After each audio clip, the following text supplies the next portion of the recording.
yes සිංහලෙන් කියනවා ඔව් can I get an assessment for 2 occupations? ඉතින් මගේ ආන්සර් එක තමයි ඔය කතන්දරේ ගොඩාක් වෙනස් වුණා මේ වෙනකොට. දැන් job sponsorship there are ways that even with very less experience that you can migrate to Australia.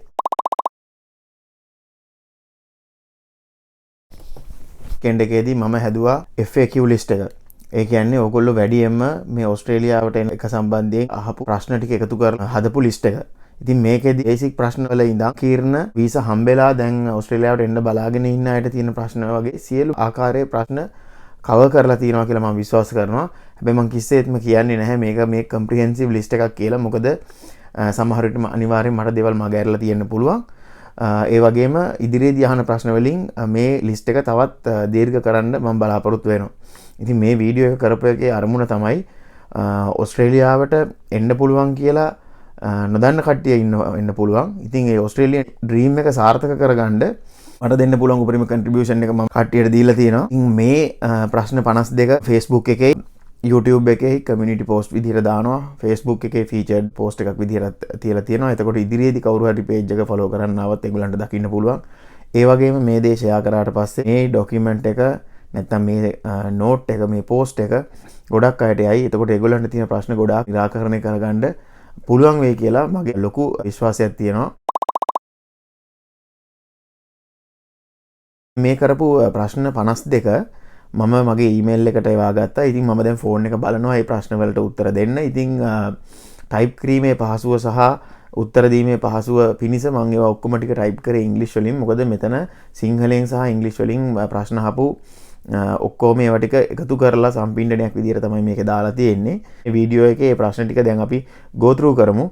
ඉංග්‍රීසි වලින් තමයි උත්තරේ දීලා තියෙන්නේ. හැබැයි ඕස්ට්‍රේලියාවට යන්න බලාගෙන ඉන්න ඕගොල්ලන්ට මේක තේරුම් ගන්න එක මහ ලොකු අපහසුතාවයක් වෙන්නේ නැහැ. ඒ වගේම සමහර තැන්වලදී මම අනිවාර්යෙන් ඒක සිංහලෙන් එක්ස්ප්ලেইন කරනවා. ඉතින් ප්‍රශ්න 52ක් තියෙන නිසා මේ වීඩියෝ එක සමහර විට වීඩියෝ දෙකක් බවට පත් වෙන්නත් ඉඩ තියෙනවා. මොකද ගොඩාක් වෙලා මේක කරලා ඉවරලා පැයකටත් වඩා කරලා ඔයගලන්ට බෝරින් කරන්න අවශ්‍යතාවයක් නැහැ. හැබැයි මම ඔයගලන්ට highly recommend කරනවා මේ ප්‍රශ්න ටික ඔක්කොම බලන්න. සමහර ලාවට ඉනිෂියලි ඔයගලන්ට සරල වගේ තිබුණත් සංකීර්ණ ප්‍රශ්න මේක ඇතුලේ ගොඩක් තියෙනවා. ඒ වගේ මම කිව්වා වගේ ඉදිරියේදී මේකේ තියෙන කවර් වෙන ප්‍රශ්න ටික කවුරු හරි අහුවොත් මම ආයෙ උත්තර දෙන්නේ නැහැ. මේ වීඩියෝ එකට තමයි ආයෙ රිෆර් කරන්නේ. ඉතින් ඒ නිසා මම ඔයගලන්ට ආරාධනය කරනවා මේක බලන්න. ඒ වගේම ෂෙයා කරන්න. මොකද ෂෙයා කරොත් මේ වගේ ප්‍රශ්න තියෙන අනිත් අයටත් ඒ දේ දැනගන්න පුළුවන්. ඒක ලොකු පිටුවහලක් වෙයි. ෂෙයා කරන එකෙන් ඔයා නොදන්න තරම් ප්‍රමාණයකට මේක විහිදලා යන්නත් පුළුවන්. යමු ප්‍රශ්න වලට. What is PR? ඒක තමයි පළවෙනි ප්‍රශ්නේ. ඉතින් PR කියන්නේ permanent residency. ඒ කියන්නේ ඕස්ට්‍රේලියාවේ ස්ථිර පදිංචිය. දෙවෙනි ප්‍රශ්නේ තමයි I have no idea on how to get Australian permanent residency. ඉතින් මේ වගේ ප්‍රශ්න අහපු කට්ටියත් කීප දෙනෙක්ම හිටියා. ඉතින් මම ඒගොල්ලන්ට කියන්නේ please watch the visa and job information playlist on Daddy 360 YouTube channel. මෙතනදී ඔයගොල්ලෝ concentrate කරන්න ඕන 189 කියන වීඩියෝ එක. මොකද ඒකෙදි step by step points ගන්න හැටි සම්පූර්ණ වශයෙන් කියලා දීලා තියෙනවා. ඔයා 491 එකකට ලෑස්ති වුණත් 190 එකට ලෑස්ති වුණත් මේ 189 වීඩියෝ එක බලන්න channel එකේ තියෙන. මොකද ඒකෙදි හැම කොටසක් සම්බන්ධයෙන්ම විස්තරාත්මකව කියලා තියෙනවා. ලින්ක්ස් දීලා තියෙනවා description box එකේ. ඉතින් මේ වීඩියෝ එක බැලුවම ඔයාලට ඕස්ට්‍රේලියාවේ PR සිස්ටම් එක ගැන හොඳ අවබෝධයක් එයි. ඊට පස්සේ 190 491 කියන වීඩියෝ ටිකත් බලන්න. This is where you need to start. ඊට පස්සේ තුන්වෙනි ප්‍රශ්නේ can a person above 45 years apply for 189 190 or 491 skill visas? Answer is no. Next question, can a person receive a PR visa after passing 45 years of age? Yes, if the person lodges a visa application before turning 45. ඒ කියන්නේ ඔයාට invitation එක ඇවිල්ලා ඔයා 45 වෙන්න කලින් visa එක lodge කරොත් ඔයාට වීසා එක හම්බ වෙනවා. සමහර විට ඒ වීසා එක හම්බ වෙනකොට ඔයාට වයස 45 පැනලා තියෙන්න පුළුවන්. ඊට අමතරව ඔයා 491 වීසා එකක් කියන ටෙම්පරරි රෙසිඩන්ට් වීසා එකක් අරගෙන තියෙන්න පුළුවන්.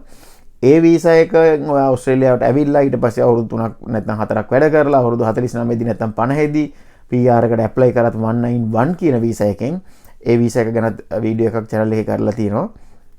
ඒක ගිහලා බලන්න. ඔයාට PR එක ගන්න පුළුවන්. ඉතින් ওই ක්‍රම දෙකට 45 පැන්නට පස්සේ PR එක ගන්න පුළුවන්. ඊළඟ ප්‍රශ්නේ තමයි how many months will it take to get 190 visa and 491 visa? ඉතින් මේකට simple උත්තරයක් තියෙන්නේ please refer to IMI website. මේ වෙබ්සයිට් එකේ දාලා තියෙනවා එක එක වීසා වලට කොච්චර කාලයක් යනවද කාණ්ඩ වශයෙන් ප්‍රොසෙස් කරන්න. ඉතින් සාමාන්‍යයෙන් 190 491 වල ඔයගොල්ලෝ දැකලා ඇති 125ක් මාස 6කින් වගේ සෝල්ව් වෙනවා. හැබැයි 90ක් ඒව සෝල්ව් වෙන්න මාස 30කට වඩා යනවා. ඉතින් මෙතනදී ඊළඟට අහලා තිනවා ඔයාගේ මතය මොකද්ද ඉදිරියේදී මේ වීසා ඇත්තටම රිසෝල්ව් වෙලා එන්න කොච්චර කල් යයිද කියලා. ඉතින් මේකෙදී අහන්නේ ඇත්තටම මගේ ප්‍රෙඩික්ෂන් එකක්. ඉතින් මගේ ප්‍රෙඩික්ෂන් එක තමයි මේ අලුත් ගවර්න්මන්ට් එකෙන් ගොඩාක් වීසා බැක්ලොග් එක ක්ලියර් කරා 1 මිලියන් ඉඳන් 500,000 විතර වෙනකන්. ඉතින් ඒ නිසා මම විශ්වාස කරනවා ඉදිරියේදී මේ 491 190 බැක්ලොග් එකත් ඉක්මනටම අඩු වෙලා අවුරුද්දක් වගේ කාලයක් ඇතුළත ගොඩක් අයට විසඳුමක් එයි කියලා. ඊට පස්සේ ප්‍රශ්නය තමයි do I need a job offer to get state sponsorship?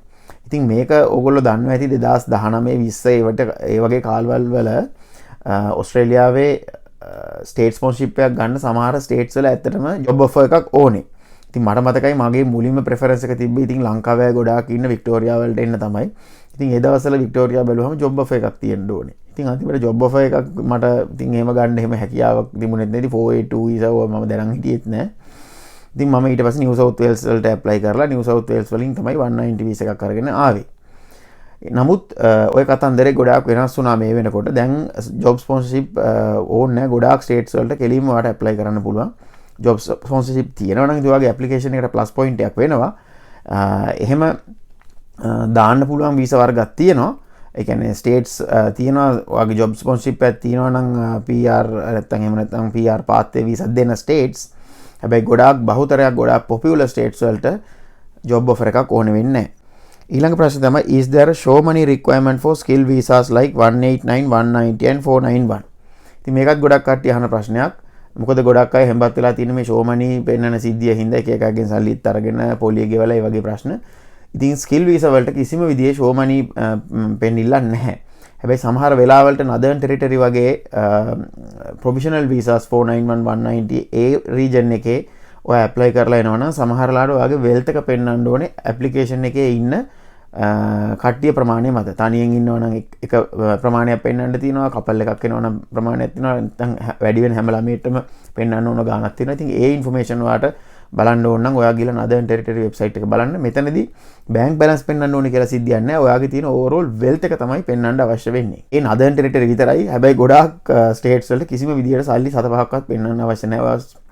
skill assessment process එක කරලා, EOI lodge කරලා, IELTS English නැත්නම් PTE ටික කරලා ඔයාට EOI එක lodge කරන්න ඒ යන විධාන ටික විතරයි තියෙන්නේ. ඊට පස්සේ ඔයාට visa application එක ගාම visa fee ටික තියෙනවා. ඒක ගෙවන්න විතරයි තියෙන්නේ. එහෙම නැතුව ඔයාට කිසිම සල්ලි පෙන්විලි කතාවක් නැහැ. 9 වෙනි ප්‍රශ්නේ තමයි how to check what visas are available for my occupation. මම ඒකට වීඩියෝ එකක් කරලා තිනවා 491 occupation search වීඩියෝ එක. ඒ වීඩියෝ එක ගිහිල්ලා බලන්න. එතකොට ඔයාගේ occupation එක ගැහුවට පස්සේ ඕස්ට්‍රේලියාවේ immigration website එකේ, ඒ කියන්නේ home affairs website එකේ එතකොට ඔයාගේ occupation එකට අදාළ සියලුම apply කරන්න පුළුවන් visas ටික එනවා. එතනදී තියෙනවා onshore visas, offshore visas. onshore කියන්නේ ඕස්ට්‍රේලියාව ඇතුලේ ඉඳගෙන apply කරන්න පුළුවන් ඒවා. offshore කියන්නේ ඔයාට පිටරට ඉඳන් apply කරන්න පුළුවන්. ඒ කියන්නේ ලංකාව වගේ ඉන්න ඕගලන්ට apply කරන්න පුළුවන් visas. 10 වෙනි ප්‍රශ්නේ තමයි do I need an agent to complete the Australian PR visa process? No, you don't need an agent. Everything can be done by yourself. However, it is highly recommended that you get help of registered migration agent or a lawyer if you don't know the exact steps and if you are not sure of how to do this. අමතරව මේ registered migration agents ලා registered migration lawyers ලා ඒගොල්ලන්ට පුළුවන් legally ආව represent කරන්න, වෙන අයට represent කරන්න බෑ.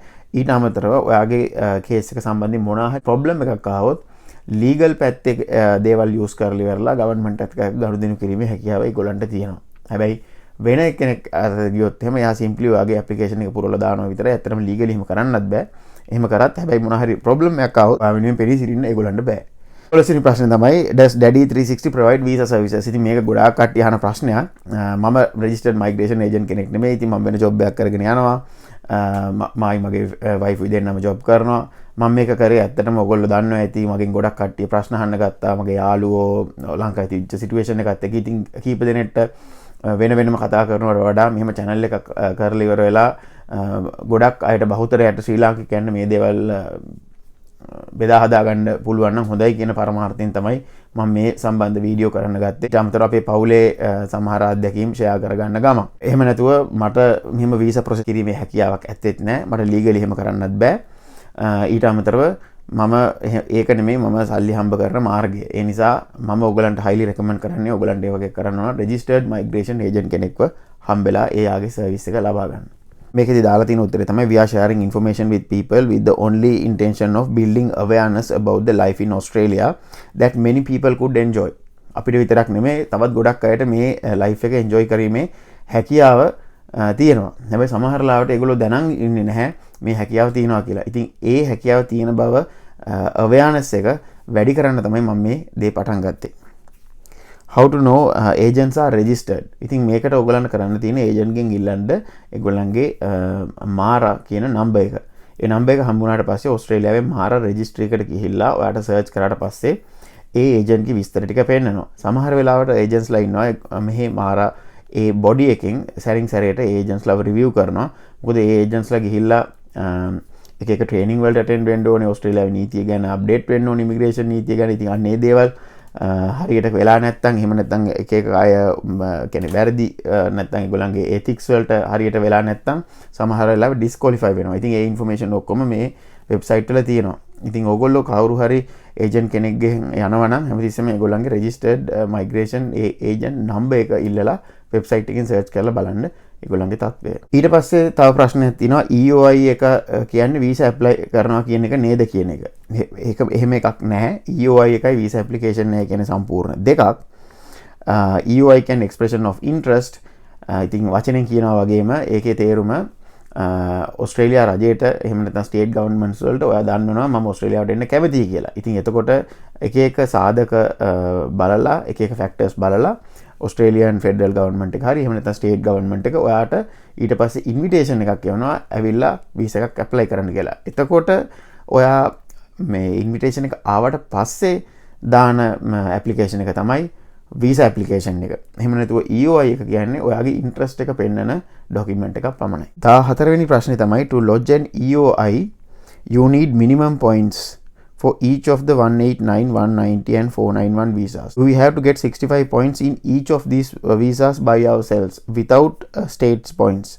No, 65 is the minimum point for 189, 190 and 491 visas. So that means to say by yourself for 189 you have to get 65 points, 190 you have to get only 60 points and 491 you have to get only 50 points because in 190 state will contribute 5 points by bringing your total to 65 and in 491 state will contribute 15 points bringing your total from 50 to 65.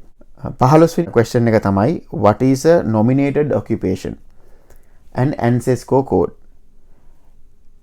ඉතින් මේකේ උත්තරේ තමයි it is the occupation that you need to pick based on your education and work experience to start Australian PR journey. මේකෙදි කියන්නේ ancestry code එකේ nominated occupation එකයි කියන්නේ ඔයා දැන් කරන job එකම නෙමෙයි වෙන්න පුළුවන්. මේකෙදි කියන්නේ ඔයාගේ තියෙන job experience එකයි ඔයාගේ educational qualification දෙකටම match වෙන හොඳම occupation එක ඔයා select කරගන්න ඕනේ ඕස්ට්‍රේලියාවට migrate වෙන්න apply කරන්න. ඒකට තමයි nominated occupation කියන්නේ. ඒ occupation එකේ code එකට තමයි ancestry code එක කියන්නේ. මේක ඕස්ට්‍රේලියාවේ නිව්සීලන්ඩ් වලයි එකතු වෙලා හදපු database එකක්. ඒ database එකේදී ඒ occupation එකක් ගත්තාම ඒ occupation එකෙන් කෙරෙන්න ඕනේ වැඩ කටයුතු ටික define කරලා තිනවා ඕස්ට්‍රේලියාවයි නිව්සීලන්ඩ් වලුයි. ඉතින් ඒක standard එකක් විදිහට තමයි යන්නේ. 16 වෙනි ප්‍රශ්නය තමයි do I need to have the exact title in my job as the nominated occupation. ඉතින් මෙතනදී exact title එක ඇත්තටම තියෙනවා නම් හොඳයි. හැබැයි සමහර අයට exact title එක නැති වෙන්න පුළුවන්. ඉතින් මෙතනදී ප්‍රධානම දේ තමයි ඒ ඔයා කරලා තියෙන ටාස්ක් ටික අර nominated occupation එකේ ඕස්ට්‍රේලියාවේ ancestry code එකෙන් බලාපොරොත්තු වෙන ටාස්ක් ටිකට match වෙන්න ඕනේ. එහෙම වුණොත් ඔයාට apply කරන්න පුළුවන්. ඉතින් මේකෙන් මම දාලා තියෙනවා no, but your task carried out should be the task defined under nominated occupation for migration. Which skill assessment and EOI video Daddy 360 channel. ඉතින් මේකෙදි මම ඔයගලන්ට කියනවා Daddy 360 channel එකේ තියෙනවා EOI and skill assessment තක්කෙට ගොඩ දාගන්න විදිය ගැන වීඩියෝ එකක් ඒක ගිහිල්ලා බලන්න. 17 වෙනි ප්‍රශ්නේ තමයි what do I need to include in my employer reference letter? මේකේ උත්තරේ the task mentioned in the fact sheet of your nominated occupation. මම මේකේ කියලා තියෙනවා ඔයාගේ fact sheet එක, ඒ කියන්නේ nominated occupation එකේ fact sheet එක skill assessment authority එකකින් download කරනවා. web assess එකේ නම් හැම occupation එකකට fact sheet එකක් තියෙනවා download කරන්න පුළුවන්. ඊට අමතරව වෙන වෙන assessment bodies engineers Australia, ACS, CPA ඒ වගේ වලත් ඒ occupation එකට අදාළ වෙන requirements ටික අනිවාර්යෙන්ම වෙබ්සයිට් එකේ තියෙනවා. එහෙම නැත්නම් PDF ෆයිල් එකක් තියෙනවා. ඒක ඩවුන්ලෝඩ් කරගෙන ඔයා බලන්න මොනවාද ඒගොල්ලෝ බලාපොරොත්තු වෙන ටාස්ක් කියලා. ඉතින් ඒ ටාස්ක් ටික තමයි employment letter එකේ වැටෙන්න ඕනේ. ඉතින් question එක තමයි do I need to have post qualifying experience to get a skills assessment? My answer is please check with your skill assessment authority because I am unable to recall all the occupations out there. As you know, in 190 there are more than 400 occupations. So I don't know the requirements of all occupations. So that's why I'm telling you as a general guideline. First of all, determine what's your nominated occupation is and its ancestral code, and then find out your assessment authority by following the steps of 189 video, and then go to their website and find out what are they asking for. That's all. Sometimes they accept only post qualifying experience, or sometimes they tell you that you need to have at least 1 year of post qualifying experience. So it depends from occupation to occupation. 19th question is I'm a fresh graduate, can I apply for a skilled visa? The simple answer is most probably not, because for most of the skill assessments you have to have some experience. It doesn't mean that you have to have a big experience and you have to claim points for experience in order to get your visa. That's not what I'm saying. Sometimes most of the assessment bodies, they tell you that you need to have 1 year of experience, 2 years of experience in order to get a skill assessment. 20th question. I don't have 3 years work experience to claim points for experience in the points test. Can I migrate? Yes, you can, provided you can get a skill assessment from your skill assessment authority. Let's say you don't have 3 years of experience, but you have only 2 years of experience. That means most probably you can get a skill assessment, but you cannot claim points for your experience.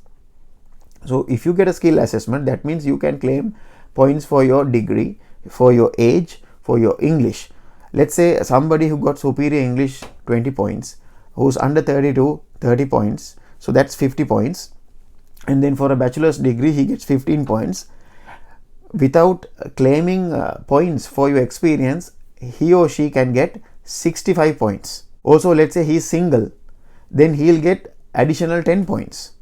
So that means he can get 75 points without claiming a single point for his experience. And then let's say he's applying for 491, that means he can get 90 points. So there are ways that even with very less experience that you can migrate to Australia. Then the 21st question is how to find my skill assessment authority. For this, simple answer is watch the 189 video in Daddy 360 channel. There you will find all the steps related to finding your assessment authority. Can I apply for a skill assessment by myself? Yes, of course you can. As I've said earlier, the entire PR journey can be done by you. You don't need an agent. But if you have any doubts, questions, and you are not sure of, I highly recommend that you get an agent to get your task. What I mean by agent here is a registered migration agent of Australia. So the agent can be living in Sri Lanka or somewhere else, but he has to have the MARA registration. That way you are somehow covered legally. So to answer the question, skill assessment is also a part of the entire PR journey. So obviously you can do that by yourself. You don't need an agent. But because skill assessment is the most important thing that allows you to apply for a EOI along with English, I highly recommend that you get a help of agent so that you will not make any silly mistakes in your application. So the 23rd question is what do I need to submit for a skill assessment? It depends on the occupation. please check in your skill assessment authority website. So from occupation to occupation, what you need to be submitting is different. So you really need to go to your skill assessment authority's website and find out what their requirements are. 24th question is a very important one. I don't have EPF ETF record. Can I get a skill assessment? Most probably you can. ගොඩක් දුරට ඔයාලට පුළුවන්. මොකද wet assess එකේ ගොඩක් general occupations වලට ඒගොල්ලෝ ඉල්ලන්නේ තමුන්ගේ employee letter එකයි payment evidence වලට එක සාක්ෂියක් විතරයි. එක evidence එකක් විතරයි. ඉතින් ඒ evidence එක ඔයාලට salary document එකක් වෙන්න පුළුවන්, bank statement එකක් වෙන්න පුළුවන්. EPF ETF තියෙන අවශ්‍යතාවයක් නැහැ.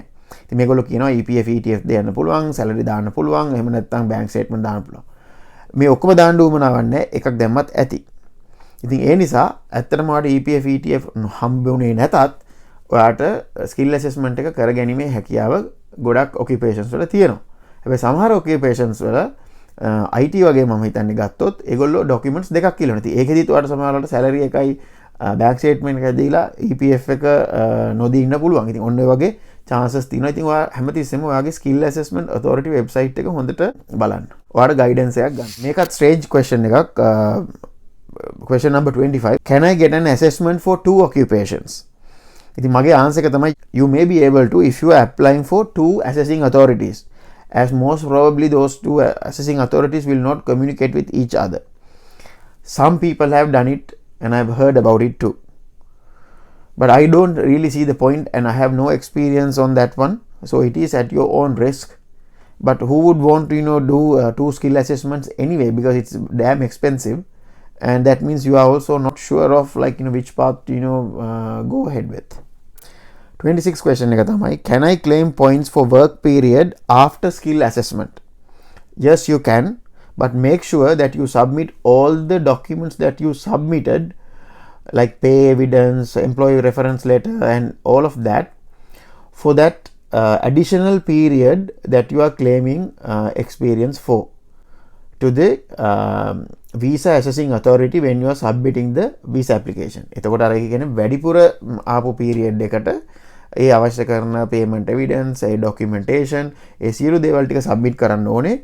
ඔයා visa එක lodge කරනකොට ආයේ skill assessment එකක් කරන්න දෙයක් නැහැ. visa එක lodge කරද්දී ඒගොල්ලෝ ආයේ ප්‍රශ්න අහන්න නැති වෙන්න ඒ වැඩිපුර ඔයා claim කරන කෑල්ලට document එක ඔයා දාන්න ඕනේ.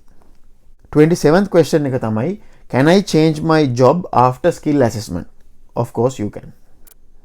28th question එක, I want a video regarding skill assessment and EOI, how to do that successfully. I have done several videos regarding this on Daddy360 YouTube channel. So I request you to go and have a look so that you will have a full understanding. I have covered like trade occupations, nursing, and in general wet assess, ACS, and Engineers Australia, what they have to submit and how to get through their skill assessment. So the 29th question, do you need English test results for skill assessment? For most of the occupations, you don't need a IELTS or PT exam in order to do a skill assessment. But don't get me wrong, you need English and IELTS later in your application. But when you are getting a skill assessment, you don't need. So let's say you didn't get the exact score. So that doesn't mean that you cannot go ahead with skill assessment. You can simply go ahead with skill assessment, and in parallel you can work on your English, get that exams done and get the desired results. But remember, for certain occupations like teachers, nurses, and accountants, they have to have their English scores prior to submitting skill assessment, because they have a higher English requirements in their occupations in order to get a skill assessment.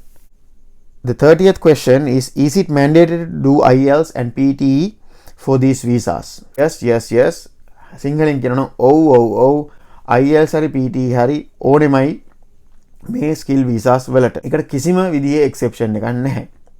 ඉතින් minimum ලකුණු ප්‍රමාණය මේ visa වලට දාන්න ඔයා points හම්බෙන්නේ නැති වුණාට competent English අරගෙන තියෙන්න ඕනේ.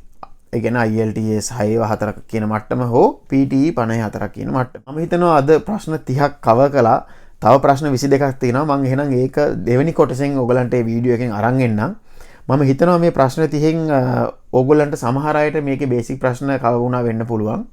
හැබැයි බහුතරයකට මේ ඕස්ට්‍රේලියාවේ PR එක වීසා එක ගැන හොයන අයට මම හිතනවා මේකෙන් ගොඩක් ইনফර්මේෂන් හම්බෙන්නේ නැති කියලා. ඉතින් මේ බේසික් ප්‍රශ්න සහ සමහර සංකීර්ණ ප්‍රශ්න ඉදිරියේදී අහන්න නැති වෙන්න තමයි මම මේ වීඩියෝ එක කළේ. එතකොට හැමතිස්සෙම මේ වීඩියෝ එක බලලා කට්ටියට දැනුවත් වෙන්න පුළුවන්. ප්‍රශ්නයක් ඇහුවත් මේ වීඩියෝ එකට යොමු කරන්න පුළුවන්. ඉතින් මම කිව්වා වගේ සමහර ලාවට මේ ප්‍රශ්න රිපීටඩ්ලි අහනවා. ඒ නිසා තමයි මම මේ වීඩියෝ එක කරේ. ඉතින් 30 ඉඳන් 52 වෙනකන් ඉතුරු ප්‍රශ්න ටික මම ඊළඟ වීඩියෝ එකේ ඔයගලන්ට ඉදිරිපත් කරන්න. ඉතින් මෙතනදී ගොඩක් ඉංග්‍රීසි ලැන්ග්වේජ් එක සහ ඕස්ට්‍රේලියාවේ සෙටල් වෙන එක ඒ රිලේටඩ් ප්‍රශ්න ඊට අමතරව වෙන වීසා වලින් තමුගේ පවුලේ කට්ටිය ගෙන්න ගන්න හැටි අම්මලා තාත්තලාගේ විස්තර ඒ සියලු දේවල් ඊළඟ වීඩියෝ එකේ කවර් කරන්න බලාපොරොත්තු වෙනවා. ඉතින් වැඩි කාලයක් ගන්න නැහැ. ඒකත් හෙට හෝ අනිද්දා මම දානවා. එහෙනම් ගිහිල්ලා එන්නම්. වීඩියෝ එක බලන් හිටියට ඔයගොල්ලන්ට සියලු දෙනාටම ස්තුතියි. channel එකට subscribe කරේ නැත්නම් subscribe කරන්න. Facebook page එකත් follow කරන්න. ඒකෙත් වැඩ කටයුතු ගොඩක් සිද්ධ වෙනවා. එහෙනම් ගිහිල්ලා එන්න. පරිස්සමෙන් ඉන්න. ජය වේවා.